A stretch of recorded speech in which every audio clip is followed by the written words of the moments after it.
So for basic operation on these stats, gray means the stat's off, the system's off. It's not heating, it's not cooling, it's just completely off. So you need to press the power button. Green, it means you're just in fan mode. It's not going to do anything but run the fan. Cool is blue. Everything's going to be blue for cooling. Dry doesn't do anything, it's just fan. It's an option for other equipment. And then heating is red for heating. And then the last one will be purple for auto. So if we want, this is an electrical room, we'll likely be in cooling most of the time. We have our room temperature and our set temperature. So we can set our room to 18. We don't suggest any of the equipment really going below 18. It's meant for comfort heating and cooling. It's not meant for process equipment. So in these rooms here? This room would be processed here. But not even really. 18 is really, you're pushing the limits below 18 for this type of equipment.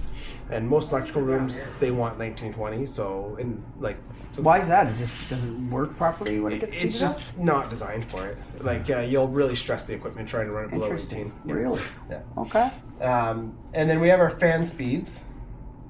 So our fan speeds here, your first and your last fan speed, those are only for wall mounted units, which we don't have here. So you're going to notice you have auto, high, medium, low. So if you want to leave it on low, you can, medium or high, or if you leave it on auto, it'll ramp up and down the fan as it needs to. Most of the time for electrical rooms, we leave it on high. And then the only other thing for you guys would be on here. I'm going to show you the menu functions, but there's nothing really the users need to do here. You'll have your settings for if you want to go to your filter status. Whoops. My fingers are frozen, so it's not sensing my fingers. You can set this to put a reminder to auto check your filters. It's not a good indication because it only goes off hours. It really has no idea how dusty or dirty or clean the environment is. So I don't suggest people using it. And then a nice little function for service, you're like, hey, my system's not working. One of the neat things we can do is go to our error code history. So to start from the beginning, we're at our home screen. We scroll over to menu. And then one of the nice functions that you have are settings. We'll go service. And then we can go error history, and it'll show us an error code history for the equipment. So if you have equipment that shuts off, someone did a reset, now it's working, but you want to know what the problem was, the error code history will be on here. Most of this other stuff isn't really useful for users unless you wanted to do a schedule. However, most of your scheduling would likely be done on your AC Smart, so it's the scheduling options there, but 24/7 building. Exactly. And that's it for this one. If you wanted to turn the unit off again, just press your power button. It'll just shut itself off, or you can turn it on. If you use auto, I'll go through this briefly. Auto mode isn't an actual mode. The system can only be in heating or cooling. It cannot be in both modes. So the way auto mode works, let's say we set 22 degrees here. And the room's at 23.5. Once, it's a 2-degree differential. So what's going to happen is once this room temperature hits 24, it's going to activate cooling mode. It's still going to show you that we're in auto, but it's going to turn the system into cooling. And it's going to bring the room down to 22, and it's going to try and maintain 22. But let's say someone leaves a window open, and it gets cold at night, and the temperature keeps dropping. 2 degrees below that set point, it'll flip over to heating mode. Okay. So, and at 20... That's an auto? Yeah, that's an auto. Right. And at 20, it'll go into heating mode, raise the temperature up to 22, and keep heating indefinitely unless summertime rolls around, and then the temperature rises. So a lot of people get upset when they see, it's 23.5, but I'm set for 22 in auto mode. We got to go 2 degrees above or below set point to move to the next mode. Okay. You know what I mean? For heating or cooling. And I do like to explain that because that is one confusion I get a lot of, is automotive. You'll get a lot of that, and we could adjust it to 1 degree. The problem with that is you can end up getting it overcool by 1 degree, then overheat by 1 degree, and you get stuck in that cyclical cycle, and the system's on-off between modes all day long, and it's really not good for it. So if you have a customer or a tenant or a patient in this sense that really wants to try and keep that temperature a little bit tighter, you could do it on 1 or 2 units. Right. But ideally, I mean, the building's either going to be, in a heating mode or a cooling mode. You know what I mean? Yes. So, but if you want to use auto, it is there. Okay. And so for this room here, we'll leave it in cooling mode because it is a electrical room. We'll leave it at 18 there. So that's the thermostats. Yeah. The date and time, you can set them on here. Actually, that's one more thing. If you want to go over to your settings, you can go to user, and there's going to be a date and time.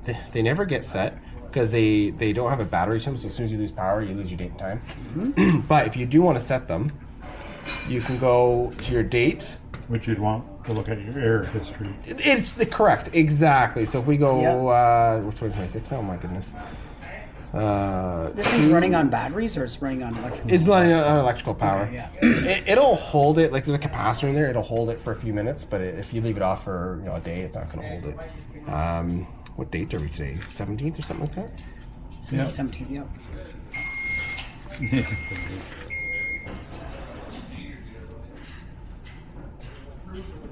Doesn't want to move for you, eh? No, actually this stat here, it was tight on the wall. You can see the wall is a curve, so it's kind of bending the, there we go, just not being aggressive enough. And then time will go, we're 1 p.m.-ish, 1:30. You need me to wait, Steve, and fish that along as we 116. Close enough. There we go. So the date and time is set on it now, but it's not overly critical. It is good for some things. One more thing, if the humidity sensing, some people are going to complain about, oh, it's too dry or it's too humid. Yep. I'll show you a trick to turning that off to eliminate those complaints. To take it away from To take it away, exactly. It's in user, and we go.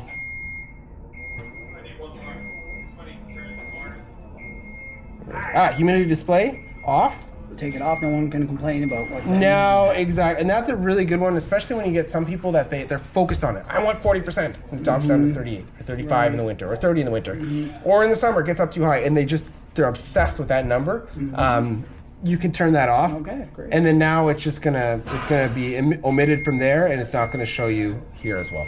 Okay. So that's something else you could do if you wanted to on the stats. Okay.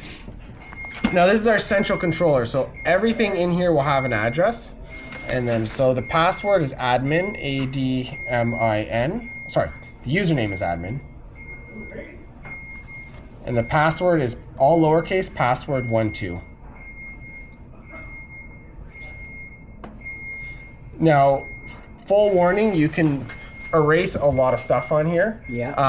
So I'll show you the things you should touch and the things you shouldn't. Okay, great. Because this is more management level in the sense that you don't want to accidentally erase all the address. Well, you want to erase the addressing, you'll just erase the programming on the central controller. Yeah. So this is our home screen. You're going to see any device errors or network errors up here. Yeah. Quite common to see a network error. If you have the power off to a unit, you're going to get a network error because it can't communicate. If you have an indoor head turned off, someone forgets to turn it back on after changing filters. Okay. If you have power off to a unit on the roof, they're all going to show up as network errors. And then any device errors from refrigerant leaks or what have you are all going to show up here. Compression ratio, compressor can't start. Any sort of error will all show up in device error. You can also check error history here as well. So you click on the history, and then from here, we can filter the type of history. We can go error, and then we can select apply. And then we can also select, okay, yesterday, and then today, or the Sunday, and we could scroll through to see what kind of error history was there. And then another thing we can do is, so this is our kind of our main menu here. The other one that you guys are going to want is called control and device control. This gives you kind of the screenshot of everything that's connected. This one doesn't have any set up yet. Thought we had. So if we go to install. Okay, so I'll do something quickly here to program these units just to show you. Group settings. So this is all the installer stuff that you won't be touching here, but I'm just going to go add a lower level group.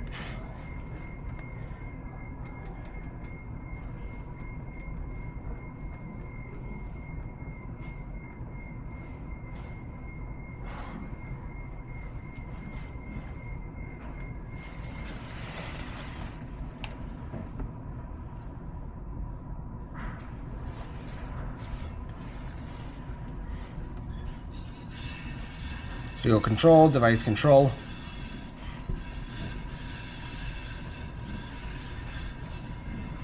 And then you'll see all your units here. So there'll be different groups, you know, like VRF1, VRF2, whatnot. All these addresses correspond to a room number, which will be on the startup sheets. And then what you'll be able to do from here is you can say, you do a couple things. You can select multiple units at once, or all the units. You go select all, clear all, select 2 units. You go selection completed. Then this gives you basically all your thermostat controls, but as an overview, right? So you go operation on, mode heat. Let's say we wanted them all on heat. Oops, on heat. We want to set our temperature to 20.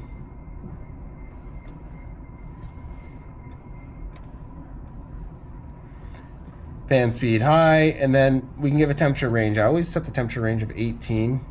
And then the upper range, whatever you want. Typically for comfort heating, you know, 26 is normally okay. And then you can do a couple things from here. You can do a hard lock, which means that temperature of 20 heating on, there's nothing they can do with that thermostat. So if we do a hard lock, the stat doesn't do anything at all. Okay. It's just there as a temperature sensor. If we do a mode lock, it locks in that mode, either heating or cooling, whatever mode you've selected. If you do a temperature lock, it'll just lock that temperature. So they can still switch modes, but you've locked the temperature. And then a fan lock, which doesn't really get used commonly, but you can lock the fan speed at a certain speed if need be. And then you can go apply. So actually this one's E something. So if I go E, did this one get programmed in here yet? Let's see. No, it's not in here yet. Okay, so this one isn't on here yet. It's not programmed in, but I was going to use it as a test to show you what happens. But basically what will happen when you do a lock on the thermostat, if you go to press power or go to adjust anything, it'll say, can't apply operation, locked by central controller. And that means it's up here. Okay. Yeah. So this is good for, you know, especially when people like to get, you know, with their fingers They're on things. constantly moving the temperatures up and down or something. You can lock them out of it. Exactly. And we can also lock it from people turning it off, because we get a lot of complaints. Texts call me all the time. It's gray. It's not doing anything. Right. Press the power button. Turned it off. Yeah, exactly. Oh, shoot. Yeah, but like you say, you don't necessarily want the dementia patient. No. So for those No. suites, you're probably going to have a mandate for a certain temperature that you want the room. Set it for auto for that temperature, and away you go. Or just set it for heating, and then come summertime, you flip everything over to cooling. Right. You know, whatever works for you guys in the building. But likely you're going to be locking them out on a hard lock That's of what I'm those thinking. rooms. Yeah. Would be my suggestion, especially for, you know, places like this where people are not really familiar with it, or you're going to get the staff coming in and they're too warm, so they're going to turn it into cooling because they're warm and they're running around all day, but the poor elderly person who's freezing because they have no circulation left, you know what I mean? It's going to be tricky business. It is, and it's, I mean, I've done work in a lot of these homes, so it's always that fine line between what, you know, the patient wants, and so this at least gives you an overview, and you have 2 of these, one in the other wing as well. Right. There'll be one in every wing, will there not? No. There's one for north, one for south. Okay. And then, on that note, you can label them. So we go control. In the installer menu. So I go to setting and installing. We can label AC20 to a room number. I just don't have all the room numbers right now to label them all. So I can set it so That that would be ideal. Once you know, I get that up, I want every room. AC09. I can change that 09 to a different name, right? And To it'll the show actual room number. exactly, I can just to make it definitely do easier. that. 100%. And the problem is like I can do all that for you. I just need to wait until I'm done with the controls guys, because they're still working on their end of things too. Yeah, they'll be. Now, am I the only person that's going to be touching this? Do you know? I guess that's up to the building. That's up to the Most building, likely be yeah. me, right? Most likely you don't Yeah. use. Yeah. Yeah. So that's good. Yeah, we'll get all the names, and I would like to have all the names put in, like all the room numbers put in there. That would be so good. Because somebody might just be running really hot. You know, some people are just can't take the heat. Absolutely. Someone gets a new medication, their metabolism goes up, and they need to cool off. Yeah. It'd be nice to be able to control that for them. Or give them a temperature range they can work with. Yeah, something they can work with. So you can make it so they can only go into a certain, like they can Range. frig around with it, but they can't go all the way to 30 and all the way down to 16. Exactly. You can give them full control, but give them a 3 or 4 degree differential, Yeah, or 2 degree that's differential to awesome. work with. Yeah. That's great. That way they feel like they have control and they're not just turning it right down to freezing, and then all of a sudden she's freezing cold or something. She Exactly. remembers she turn the heat off or something, right? Yeah, and that's Okay, it. perfect. That's great. Cool. Yeah, so you have that's one what I here, did. Yep. Jay, and one down in the hot water, Okay. Yeah. where the hot water heaters Right. are. So it does right? the one does the south half and the north half. Yeah. Okay. Perfect. Great.